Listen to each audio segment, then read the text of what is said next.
berkaitan dengan banyaknya perkara Yusuf Mansur ya, baik itu salah satunya adalah yang saya alami di dalam bisnis batu bara, kemudian karyawan Paytren yang kemarin kami sudah buat kesepakatan atau perjanjian yang didaftarkan di pengadilan perindustrian ya.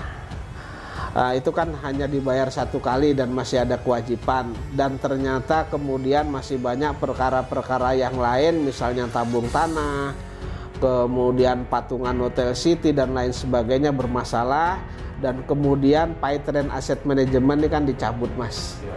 Kebetulan ini kan pemerintahan baru ya kan. Tentu saya juga dalam pemerintahan baru ini akan menyampaikan, nanti akan saya surati Mas. Jadi akan saya surati berkaitan dengan masalah-masalah yang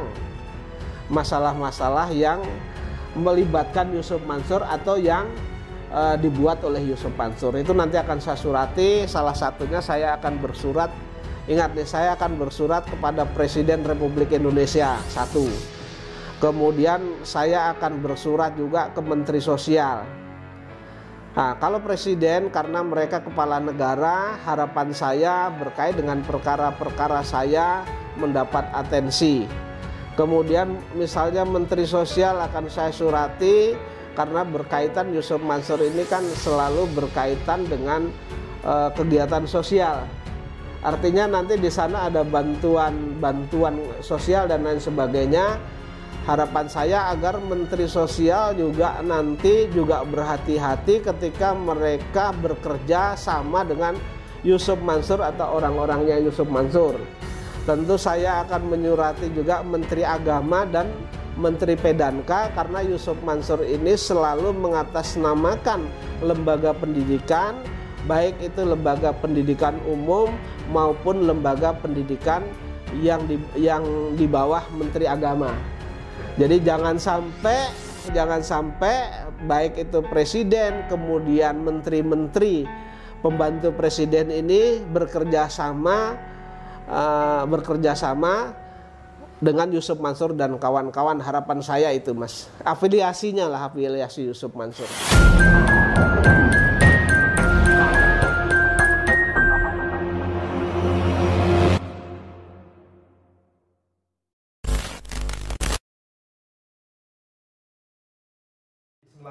Assalamualaikum warahmatullahi wabarakatuh, teman-teman. Kembali berjumpa dengan jadi bagaimana kabar teman-teman semuanya? Semoga selalu sehat dan senantiasa selalu dalam lindungan Allah Subhanahu wa taala. Hari ini saya berjumpa dengan Pak Jeni Mustafa di kediamannya di Kota Bogor, membahas terkait dengan perkara administrasi batubara yang lagi dipresentasikan oleh Yusuf Mansur. Berkaitan dengan aduan Pak Jeni, kemarin baru saja Pak Jeni juga sudah mensurati Kapolri ya Pak ya? Betul ya. Terkait dengan dugaan tidak pidana TPPU dan penggelapan atau pencucian uang itu. Dan kita tahu Pak Jeni dulu juga sudah melaporkan salah seorang pejabat BM itu gitu Pak ya? Betul. Ya. Ini kan sudah lama juga nih Pak, ini kabarnya bagaimana nih Pak? Ya, jadi agar juga penonton tahu apa sih yang dilaporkan gitu ya Mas ya. Jadi dalam perkara nomor 28 itu kan ada tergugat 4 ya.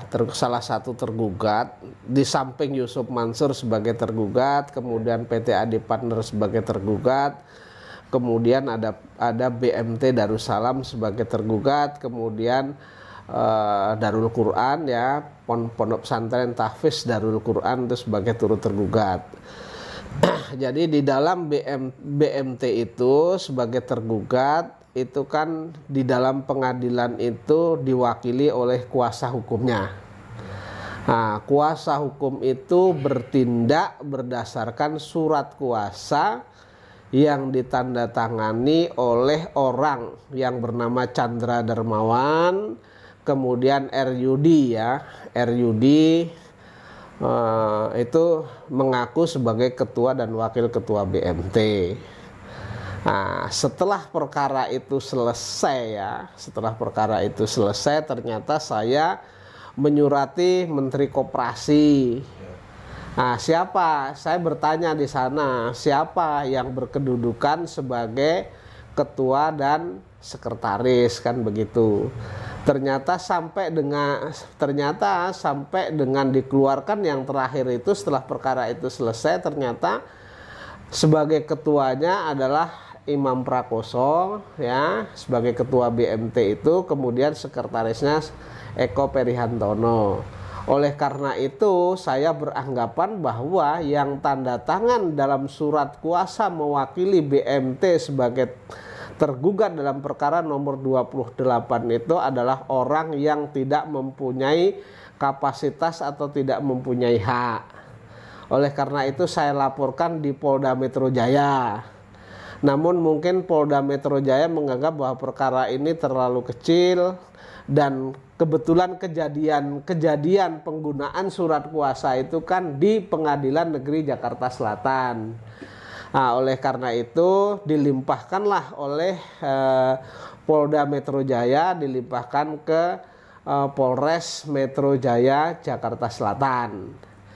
Kemudian setelah itu memang ada SP2HP bahwa menyatakan bahwa perkara telah dilimpahkan dari Polda, juga menyatakan bahwa perkara yang saudara laporkan sekarang kami limpahkan ke Polres Metro Jakarta Selatan. Kemudian dari Polres Metro Jakarta Selatan juga telah memberitahu bahwa perkara tersebut sedang ditangani oleh Polres Metro Jakarta Selatan begitu.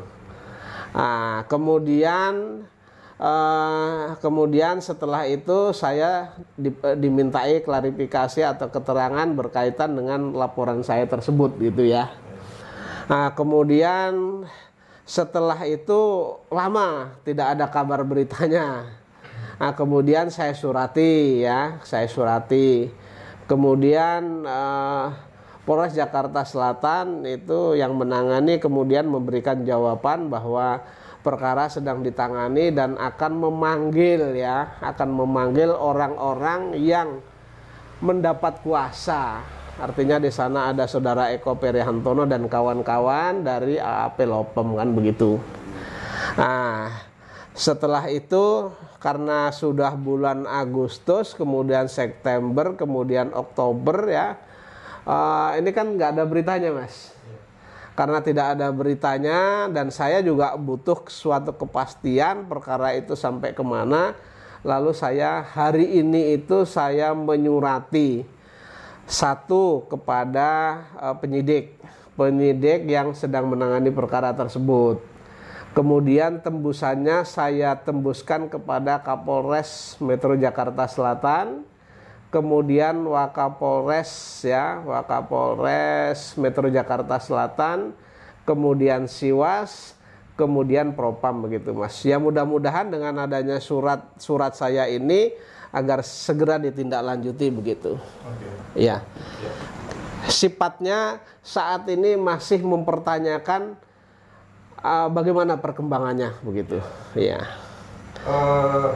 Setelah Pak Zeni mensurati pihak Polres Jakarta Selatan ini Pak, bagaimana penjelasan mereka Pak? Maksudnya sejauh mana? Kalau yang surat sebelum surat ini kan saya menyurati, terus kemudian ada keterangan dari mereka kurang lebih di bulan Agustus itu mereka kan mengatakan bahwa mereka akan memanggil begitu. Mereka akan memanggil orang yang mempergunakan surat kuasa ini di pengadilan. Nah, orang yang mempergunakan surat kuasa itu di pengadilan adalah kuasa hukumnya yang bernama Eko Perihantono, kemudian Amal Gopur dan kawan-kawan. Nah, sampai dengan saat ini ya kan sudah dari Agustus 2024 kok belum ada penjelasan dari sana, belum ada perkembangan yang dilaporkan kepada saya sebagai pelapor. Biasanya kan ada SP2HP, surat pemberitahuan perkembangan hasil penyelidikan atau penyidikan kan begitu. Tetapi kan sampai dengan saat ini belum ada, makanya saya tanyakan begitu sampai di mana perkembangannya gitu. Ya, kalau misalnya memang belum ada perkembangan sesuai dengan ketentuan aturan yang berlaku, ya harus dijalankan kan begitu. Memang saya menjelaskan di dalam BAP saya ya, dalam klarifikasi saya atau yang saya sampaikan dalam BAP tersebut bahwa kejadian adanya diketahui bahwa orang yang tanda tangan dalam surat kuasa untuk berperkara 28 itu yang mewakili BMT itu kejadiannya adalah di Jakarta Selatan di hadapan majelis hakim perkara, kan begitu. Nah, siapa yang memberikan kuasa tersebut? Dia bilang yang memberikan adalah saya sebut adalah saudara Chandra Darmawan yang mengaku sebagai ketua. Terus kemudian saudara Yudi ya, Yudi yang mengaku sebagai sekretaris. Kemudian yang menerima siapa? Yang menerima adalah Lopem AAP. Kemudian orang-orangnya yang menerima yang tanda tangan di sana adalah saudara Eko Perihantono, kemudian Amal Gopur dan kawan-kawan itu. Sehingga kepolisian mempunyai kesimpulan akan memanggil orang yang mempergunakan surat kuasa itu dulu gitu. Ya, artinya sejauh ini kan, jadi pihak terlapor dan juga kuasa hukum yang menggunakan dokumen tersebut ini belum dipanggil sampai sejauh ini ya. Itu yang saya tanyakan, karena kan hanya informasi kemarin, informasinya katanya mau dipanggil. Apakah sudah dipanggil atau belum? Terus perkembangannya bagaimana kan saya tidak tahu, itu yang tahu kan penyidik. Oleh karena itu makanya saya tanyakan hari ini perkembangannya bagaimana gitu loh. Jadi jawabannya belum ada jawaban, kan suratnya baru masuk hari ini. Mudah-mudahan secepatnya mendapat tanggapan. Ini sifatnya hanya menanyakan. Tetapi ketika surat ini nanti tidak digubris, tentu saya juga akan membuatkan laporan terkait dengan perkara ini tidak jalan, kan begitu.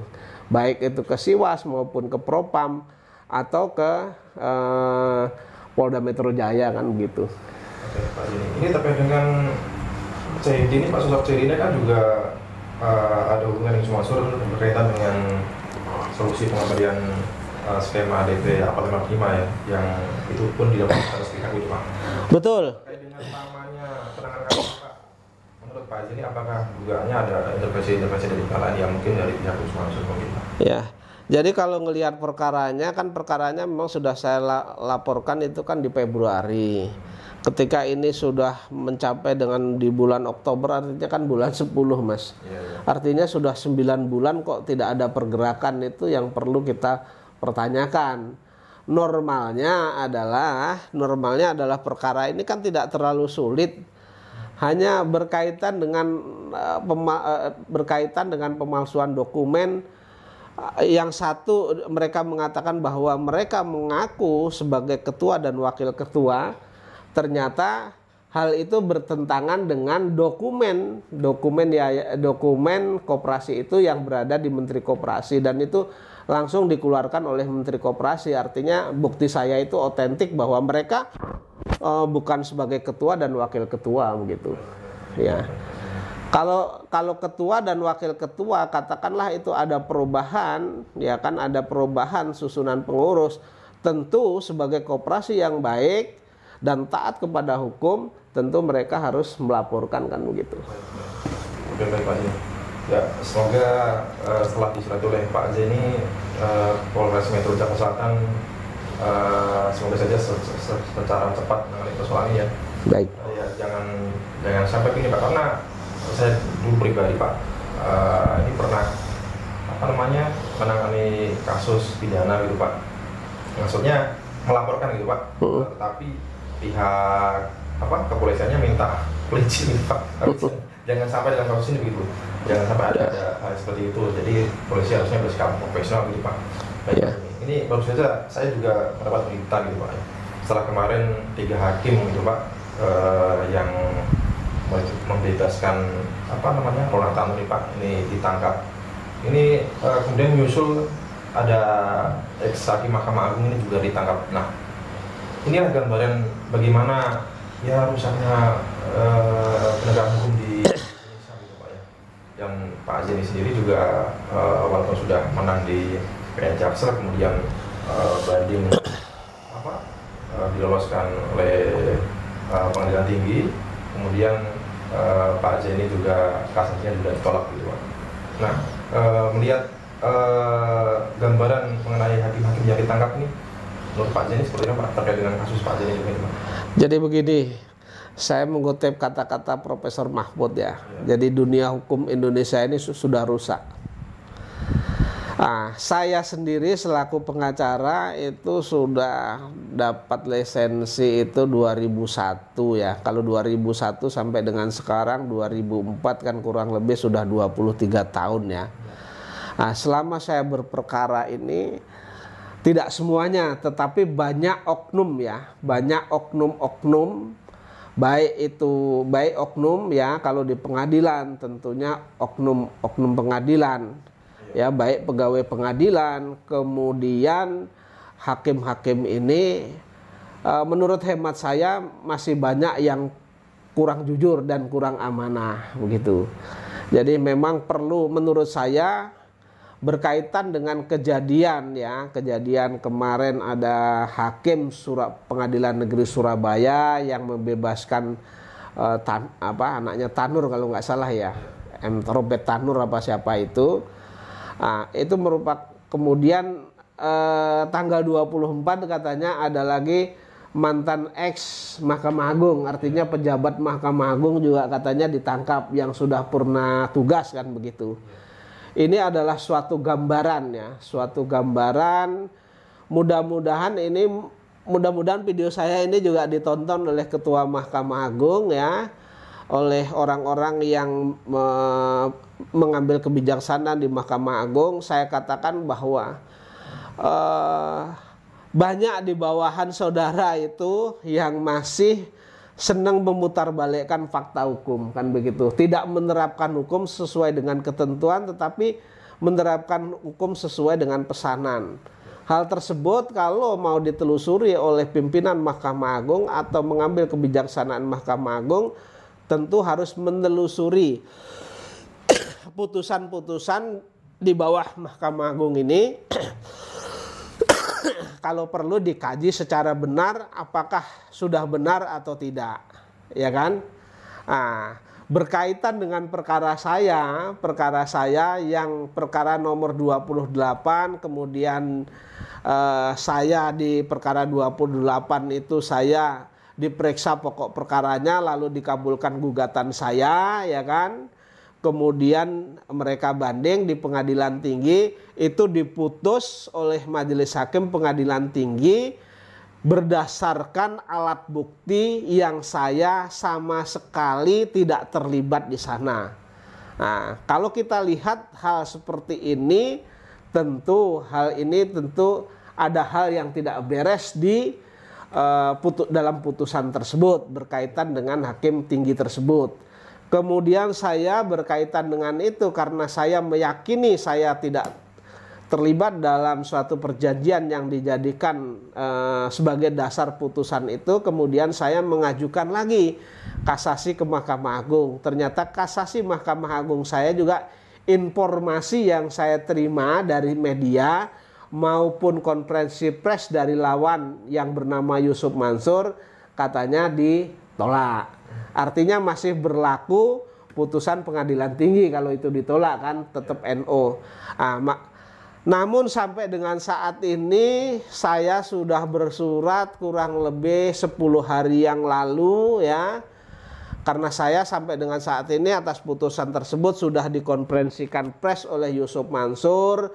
Kemudian juga media sudah tahu. Tetapi relas pemberitahuan itu sampai dengan saat ini belum sampai kepada saya, Mas. Apalagi putusannya, ya. Nah, hal-hal seperti ini menurut saya perlu Ketua Mahkamah Agung atau pimpinan Mahkamah Agung yang mempunyai kebijaksanaan ke sana perlu juga meneliti perkara saya ini, ya. Karena ini sudah ada yang menjadi contoh, ada yang menjadi ibroh ya. Bahwa hakim pengadilan negeri Surabaya itu ternyata memutus tidak sesuai dengan fakta persidangan, ternyata di sana ada suap. Dan ternyata diselidiki lagi oleh Kejaksaan Agung, Jampitsus kalau nggak Jampitsus ya. Kemudian ternyata ada juga yang terlibat ex orang Mahkamah Agung.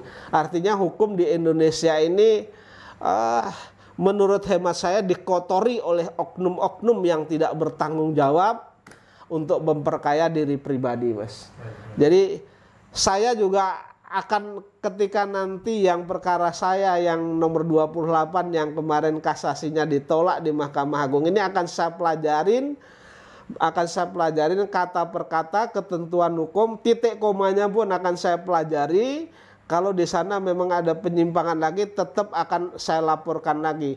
Masalah itu diproses oleh pimpinan Mahkamah Agung atau tidak, itu urusan lain lah. Tapi yang jelas saya akan sampaikan. Itu. Baik. Nah, ini kan kebetulan ini kan baru saja beralih kekuasaan ya, Pak. Yusuf Mansur seringkali mengatakan bahwa dirinya itu berada di circle pemerintahan, lingkungan pemerintahan gitu, Pak.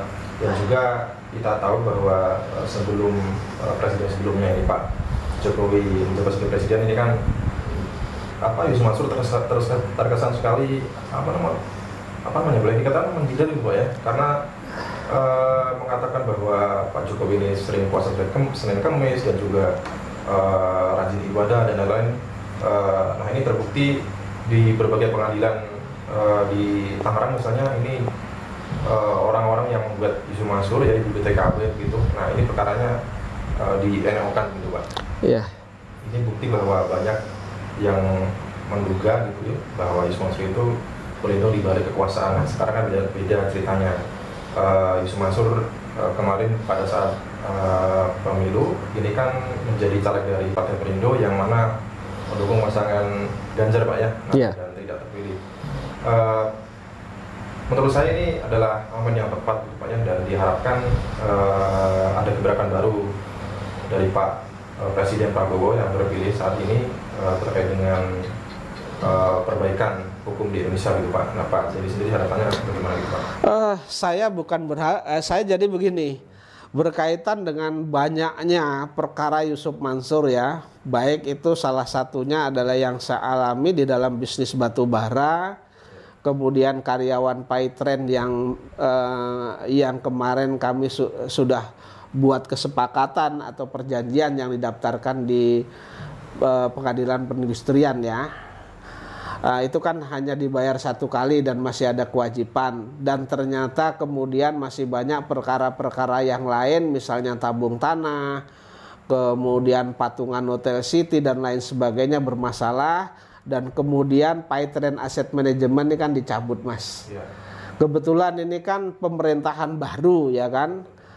Tentu saya juga dalam pemerintahan baru ini akan menyampaikan, nanti akan saya surati Mas.